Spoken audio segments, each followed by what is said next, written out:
ప్రథమ ఫలాల పండుగ ఇదే పునరుద్ధానపు పండుగ కదా.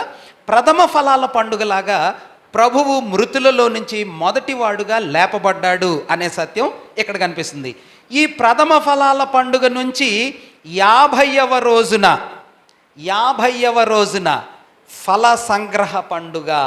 ఇదిగోండి, వారాల పండుగ, లేకపోతే లేకపోతే పెంతికోస్తు పండుగ, లేకపోతే క్రొత్త ఫలాల పండుగ. ఇవన్నీ ఒకటే పేర్లు, ఒకటే పర్యాయ పదాలు, ఒకటే పండగకి సూచనలు. ఇది ఫల సంగ్రహ పండుగ. ఇదే పెంతికోస్తు దినాన జరిగిద్ది. దీని అర్థం ఏంటో ఆత్మీయంగా మనం ఇప్పుడు చూసాం కదా. ఏంటిదంట ఈ పెంతికోస్తు పండుగ? ప్రథమ ఫలాల పండుగలో, ఇదిగోండి, ఈ ప్రథమ ఫలాల పండుగలో ఒకే పనను చూపించిన రుజువు.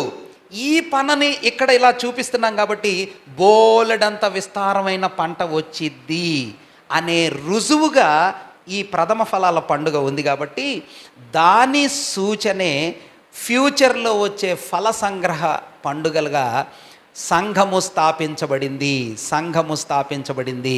సంఘము అంటే మృతుల పునరుద్ధానంలో ప్రభువు ఎలాగా ప్రత్యేకుడుగా, ఇక మరణము లేనివాడుగా, నిత్యము ఉండేవాడుగా ఆయన ఒక పంటలాగా కనిపిస్తూ ఉంటే, మృతులలో నుండి లేపబడే విశ్వాసులైన వారు, మృతి చెందకుండా నిలిచి ఉండే దేవుని పిల్లలైన విశ్వాసులు ప్రభు రాకడలో ఎలాగా ఆ ప్రథమ ఫలంలాగా ఆయన కొరకు లేపబడతామో, ఆ సంఘము అనే స్థాపన పెంతికోస్తు దినాన్న చేశాడు ప్రభువు.